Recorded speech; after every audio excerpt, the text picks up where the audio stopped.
સુરતમાં ગતરોજ ડિંડોલી વિસ્તારમાંથી 2 મહિલા સહિત 6 બોગસ તબીબોને ડિંડોલી પોલીસે ઝડપી પાડ્યા છે। દરમિયાન વધુ 3 બોગસ તબીબો લીંબાયત વિસ્તારમાંથી ઝડપાયા છે। લીંબાયત પોલીસની ટીમે અલગ અલગ વિસ્તારમાંથી 3 બોગસ ડોક્ટરોને ઝડપી પાડ્યા છે। લીંબાયત પોલીસે બાતમી મળી હતી કે લીંબાયત પોલીસ સ્ટેશન હદ વિસ્તારમાં અલગ અલગ જગ્યાએ અમુક ઇસમો દ્વારા અલગ અલગ નામોથી દવાખાનાઓ શરૂ કરી તેઓ પોતે કોઈપણ જાતની સક્ષમ ડિગ્રી ધરાવતા ન હોય તેમ છતાં મેડિકલ પ્રેક્ટિસ કરી લાયસન્સ કે આધાર વગર એલોપેથિક દવાનો જથ્થો રાખી દવાખાનામાં આવતા બીમાર દર્દીઓને સારવાર આપી ડિગ્રી વગર ડોક્ટરી પ્રેક્ટિસ કરે છે। બાતમીના આધારે લીંબાયત પોલીસે જિલ્લા આરોગ્ય વિભાગની ટીમ સાથે રાખીને તપાસ હાથ ધરી નકલી સર્ટિફિકેટ મેળવી ડોક્ટર તરીકે ઓળખ આપી દર્દીઓની સારવાર કરતા 3 ડુપ્લિકેટ ડોક્ટરો ઝડપી પાડ્યા છે। લીંબાયત પોલીસ સ્ટેશનના વિસ્તારમાં 3 ડૉક્ટરો પોતે કોઈપણ જાતની એલોપેથિક પ્રેક્ટિસની ઓથોરિટી ન હોવા છતાં પ્રેક્ટિસ કરી રહ્યા છે એ પ્રકારની ઇન્ફોર્મેશન લીંબાયત પોલીસને મળી હતી।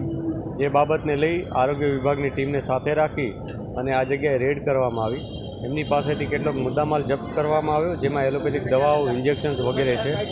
આ ઉપરાંત 3 ડૉક્ટરો કે જેમાં એકનું નામ રાજેશ યાદવ, એક ધર્મરાજ યાદવ અને એક દીના આદિત્ય કલિતા કરીને છે। આ ત્રણેય પાસે કોઈપણ જાતની એલોપેથિક પ્રેક્ટિસની ઓથોરિટી ન હોવા છતાં અને બે જણા એવા છે કે જેમણે ધોરણ 12 પણ પાસ નથી કર્યું, તે છતાં તેઓ પ્રેક્ટિસ કરતા હતા, લોકોને દવાઓ આપતા હતા। તે બાબતને લઈને ગુનો નોંધવામાં આવ્યો છે અને એમની ધરપકડ કરી અને આગળની કાર્યવાહી શરૂ કરવામાં આવી છે। એક મહિલા હતી જે નર્સિંગ હતી ને તોય છતાં દવાખાનું શરૂ કરી દેવામાં આવ્યું। હા, એ પણ અમારા ધ્યાને આવ્યું છે, પરંતુ એમણે કેટલો સમય નર્સિંગ તરીકે પ્રેક્ટિસ કરી છે એ અને એમને આ પ્રકારની દવાઓ આપવાની કે ઇન્જેક્શન્સ આપવાની એમને પરમિશન છે કે નહીં એ પણ અમે તપાસ કરી રહ્યા છીએ અને એ લોકો વિરુદ્ધ કાયદેસરની કાર્યવાહી કરવામાં આવી રહી છે અને આ પ્રકારે જે પણ ડૉક્ટરો પોલીસને મળી આવશે એના વિરુદ્ધ ચોક્કસ કાર્યવાહી કરવામાં આવશે। સર, કયા યુનિવર્સિટીના એ લોકો પાસે ડિગ્રી હતી એ અત્યારે તપાસ કરી છે। એ લોકો પાસે BEMS અને અલગ અલગ પ્રકારના યુનિવર્સિટીના ડિગ્રી એ લોકો ધરાવે છે, પરંતુ એ સર્ટિફિકેટ ઓરિજિનલ છે કે નહીં એ પણ તપાસવાનું છે અને જો ઓરિજિનલ છે તો પછી એમને ઓથોરાઇઝ કરનારો જે વ્યક્તિ છે એ અને ઉપરાંત એ કઈ જગ્યાએ આ પ્રકારના સર્ટિફિકેટ અન્ય કયા જગ્યાએ પ્રેક્ટિસ કરી શકે છે એ પણ અમે તપાસ કરી રહ્યા છીએ। સુરતના લીંબાયત, પાંડેસરા, ડિંડોલી વિસ્તારની અંદર ઝોલા છાપ ડોક્ટરોનું ક્લિનિક ધમધમી રહ્યું છે, ત્યારે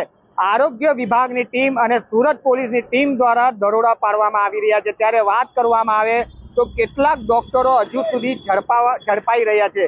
ગત રોજની વાત કરીએ તો ડિંડોલી પોલીસ સ્ટેશન વિસ્તારમાં કેટલાક ઝોલાછાપ ડોક્ટરો ઝડપાયા હતા, ત્યારે આજની વાત કરીએ તો લીંબાયત વિસ્તારની અંદર ઝોલાછાપ ડોક્ટરોને ધરપકડ કરવામાં આવી છે। ત્યારે વાત કરીએ તો લીંબાયત પોલીસ દ્વારા ઝોલાછાપ ડોક્ટરો સાથે 1 લાખથી વધુનો મુદ્દામાલ સાથે ઝડપી પાડવામાં આવ્યા છે। વાત કરીએ તો આવા ઝોલાછાપ ડોક્ટરો શ્રમિક વિસ્તારોમાં પોતાની ક્લિનિક ચલાવતા હોય છે અને લોકોના આરોગ્ય સાથે સીધા ચેડા કરતા હોય છે તેવું આ વિડીયો જોઈને સ્પષ્ટ સાબિત થાય છે। પરંતુ આવા ઝોલાછાપ ડોક્ટરો પર ક્યારે લગામ લગાડવામાં આવશે તે પણ એક મોટો પ્રશ્ન હવે સુરતની જનતામાં ઉદ્ભવી રહ્યો છે।